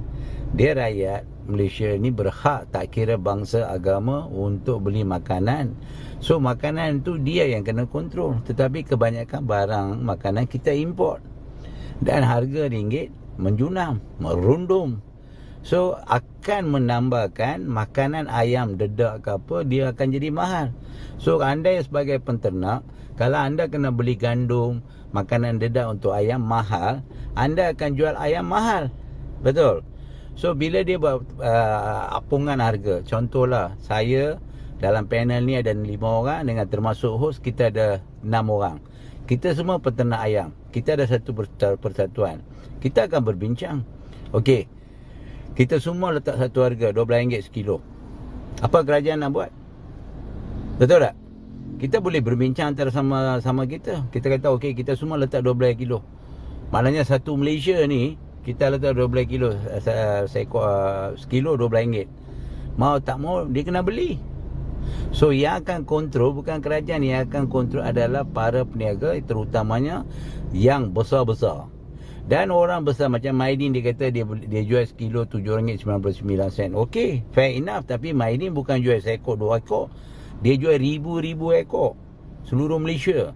So bila dia ambil satu bundle lah, banyak dengan kontena-kontena, harga dia dengan harga yang kita beli, yang beli sikit dengan harga yang beli terlalu banyak, ada banyak perbezaan. Inilah sistem perniagaan. Contohnya, kadang-kadang kita nampak ada barang 3 in 1. Maknanya you beli 3, you dapat diskaun. So kalau kata Maidin beli ribu-ribu kilo, so dia mesti dapat murah. So dia boleh jual. Tapi orang Maidin ni orang bagus. Dia punya barang di pasar raya dia memang berpatutan. Dia bukan jenis tak ada integriti. Maidin ni dia seorang berintegriti. Dia fikir pasal rakyat. Tetapi bagaimana dengan peniaga lain? So ini semua akan membawa satu kecenderungan dikongker oleh kartel. Kartel ni sebenarnya macam ni tau. Kartel ni yang bersekongkol dengan peniaga corporate besar-besar punya. So mereka yang menjadi orang tengah, dia makan atas angin. Dia beli RM5, dia jual ke pemborong RM8. Lepas tu pemborong nak untung, dia akan jual RM10. Yang tengah-tengah untung RM2 tu, RM3 tu kartel. Dia tak buat apa-apa kerja, dia cuma beli. Lepas tu dia jadi orang tengah, dia tolak. So RM3 dia untung. Tapi rakyat, kita tak boleh salahkan pemborong yang nak jual ayam tu kerana dia beli mahal, dedak dia mahal. So bila dia kata subsidi ni tak menuju ataupun tak sampai kepada orang yang sepatutnya, so apa salah kerajaan? Di mana salah kerajaan? Kenapa benda tu, subsidi tu gagal? Kenapa orang yang sepatutnya dapat subsidi, dia tak dapat, tetapi dia dapat kepada orang yang penyangak? Contohnya 2 minggu saya duk cari minyak paket tau. 2 minggu saya duk Pulau Pinang, saya duk Simpang 4, Batu Kawan. 2 minggu saya pergi lebih daripada 20 kedai saya dah pindah. Tak ada. Sekarang saya kena beli yang sekilo punya dalam botol itu RM80. Sampai lagu tu. So, kita pengeluar kelapa sawit tapi minyak paket tak ada. So, what is going on? Tu saya kata. Mau celah Tuan Amar. Kejap Ya. Tuan Amar. Mau celah. Satu je benda.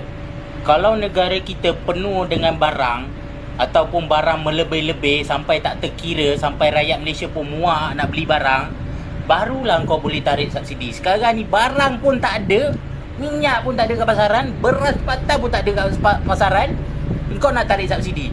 So ini membuktikan any government yang buat kerja bodoh macam ni lah. Dah tu je. Dah dia macam ni. Sebenarnya saya dah agak dah benda ni tahun lepas. Bulan 9 saya ingat double shot dengan saya dalam banyak room. Saya dah bagi tahu. Bulan 1 2 2023 barang tetap akan naik. Banyak orang tak percaya saya. Masa tu saya bagi tahu dalam grup-grup kaum India, pasal saya boleh cakap India. Tapi dia orang gelak, geng PH gelak. Saya kata tak apa, you wait and see. Saya kata selepas pilihan raya bulan 1 bulan 2 akan naik. Dan bab beras saya dah bagi tahu 2 minggu sebelum beras tu jadi isu. Saya kata beras akan ada isu, jaga. Saya kata betul-betul meletup. Lepas itu saya kata gula meletup. Saya nak bagi tahu kita ni rakyat, saya nak bagi tahu kepada panel, saya ni bukan pandai macam orang kata saya dahsyat ke apa, tak. Tapi saya buat kajian. Di setiap kementerian dia ada dia punya pegawai-pegawai yang akan mengikuti. Dia ada expert mereka tu yang akan buat kerja-kerja benda ni. Dia akan congak tak? Dia congak, okey, dekat India dia nak ban. Apa akan jadi bila kita tak cukup berai? Dan Bernas tu satu syarikat yang cukup besar. Bernas dia berkomunikasi dengan Kementerian Jaminan Makanan dan Pertanian. So mereka ni sepatutnya berkongsi maklumat dan berbincang. So di mana apa yang berlaku di antara Bernas dan juga Kementerian Pertanian. So communication breakdown. So bila communication breakdown, bila kita rakyat tanya soalan, dia orang pun kelopok. Lepas itu dia kata, oh kita saja buat fitnah. Pihak-pihak lah yang sokong PH.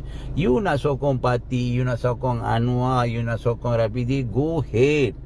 Tetapi jangan jadi sokong sampai taksub, sampai puja-memuja. Apabila kita dah nampak dengan mata sendiri apa yang mereka cakap dan apa yang mereka buat tu dah lari banyak dah. Don't go to the level sampai kita nak memperbodohkan diri kita sendiri ataupun kepandaian diri kita. Lepas tu nak terbakarkan keimanan, kebenaran diri kita dalam diri kita. Tak boleh. Kita hari-hari tak kira bangsa apa, kita sembahyang. Kita berdoa kepada Tuhan.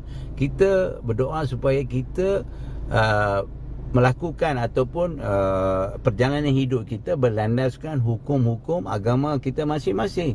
Dan apabila kita sebagai rakyat yang bercakap untuk rakyat, kita melihat pemimpin-pemimpin ni memang jenis tak boleh pakai, hapraknya, spin kuat, putar alam, putar ajaib, semua duk ada. Lepas itu dalam parlimen dia orang buat macam zoo, dia tak cerita pasal masalah rakyat. Dia kata okey, saya nak bagi tahu. Okey, disebabkan bila pembangkang minta peruntukan, Anwar kata berbincang. Anda tahu tak? Hari ini saya terima call daripada seorang pemuda MIC. Baru ni dia keluar satu video. Dia tanya duit mitra untuk orang India tu, peruntukan tu telah diambil lebih daripada 7 million. Dan satu MP dalam kerajaan tu diberi 100,000. 100,000 telah diberi kepada setiap MP. Anda semua tahu tak? Satu MP tu pihak kerajaan dapat dia punya peruntukan untuk menjaga kawasan dia berapa? Hampir 3.8 million. Hampir 3.8 million boleh sampai ke 4 million berlandaskan kepadatan penduduk kawasan yang dia menang tu. So di mana duit mitra tu dia telah diambil 100,000 kepada setiap pemimpin kerajaan dan jumlahnya hampir mencetak 7 million.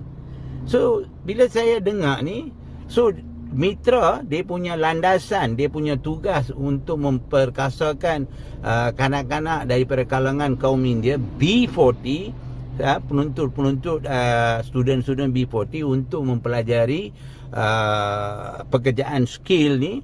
Duit tu pula dia orang ambil, dia bagi kepada MP 100,000 seorang.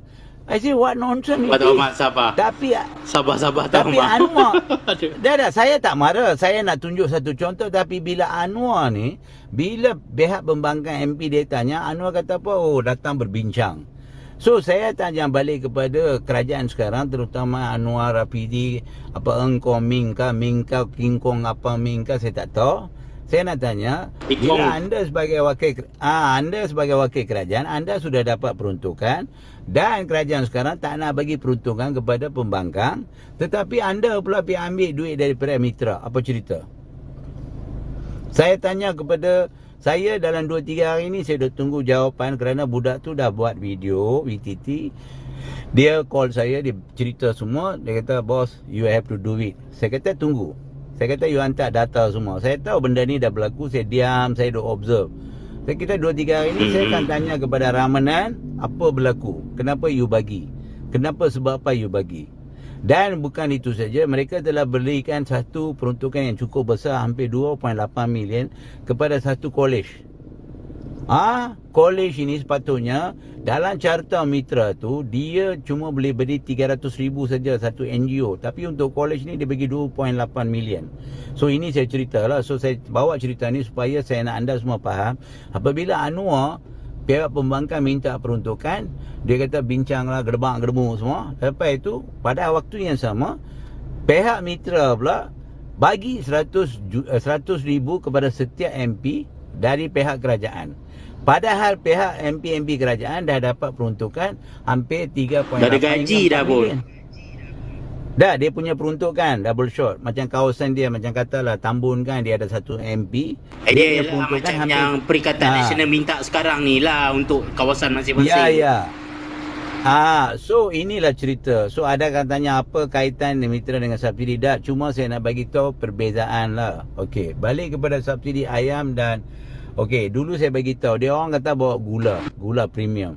Saya nak tanya saudara semua, anda pernah nampak kan gula Pride tu gula biasa, sekarang gula Pride ada gula premium. Dan ada satu menteri dia bawa VTT, dia kata, "Oh, gula premium ni ditapis dahsyat-dahsyat." Saya nak bagi tahu gula nak tapis dahsyat-dahsyat. Gula premium tak ada kan dulu. Saya selalu beli gula tak juga ada. Tahu sebab gula premium ni tak ada. Bukan tak ada, tapi dia kategori gula halus. Gula halus. Dia bukan gula premium. Jap. Dia macam ni. Naim, saya mohon diri dulu. Terima kasih bagi naik dan terima kasih juga untuk bagi peluang untuk saya bercakap, juga tadi untuk kongsi pandangan saya. Dan insyaAllah kita jumpa lagi Naim untuk next punya ni. Sorry tak dapat sekian lama, saya kena ke Kemaman ni. Alright. Adhika, you have contributed a lot to our conversation today. Thank you so much. Yes, back to you, Naim. Okay. Terima kasih Tuan Adhika. Terima kasih. Okey, Tuan Ahmad sambung gula tu. Okey, gula tu dulu gula biasa saja. Rakyat kebanyakan beli gula biasa. Gula-gula yang dia kata ada kelas ni sebenarnya selalunya di hotel-hotel. Di kedai-kedai ni you jarang nampak. Tapi sekarang gula premium saja ada gula. Gula Pride ni cukup kurang. So dia subsidi bersasar ni macam ni. Okey, dulu kan gula Pride murahnya 100 kapek. Okey, 100 paket lah. Sekarang IP nampak awal-awal dia kata 50 gula biasa, 50 gula premium. Lama-kelamaan gula biasa akan jadi 30 paket, gula premium akan jadi 70 paket. Mungkin dalam bulan depan, tengah tahun depan ke apa, mungkin dah tak ada langsung. Then I now have to buy gula premium tau. Hari tu saya pergi, saya tak dapat. So I say no choice. Macam I beli minyak hari ni lah. I beli minyak hari Tuan ni pun Ahmad, I tak ada minyak paket. saya nak tanya Tuan Ahmad kejap. Gula premium tu sama kasar macam gula biasa ke apa? Sebab saya bidang hotel. Saya pernah ada dalam bidang hotel. Selalu gula ni bila yang premium khas untuk the big sector only. Ya. Itu yang saya sebut. Gula premium ni gula mahal. Saya nak menjelaskan sekejap. Ya, boleh. Sorry. Boleh. Tak dengar sangat. Saya tutup mic dulu. Sorry. Saya rasa kita pun dah panjang berbincang dan ulas isu subsidi ayam ni sampai kita dah masuk isu pasal gula ni. Jadi saya nak cakap ribuan terima kasih kepada host. Saya rasa saya kena minta diri dulu.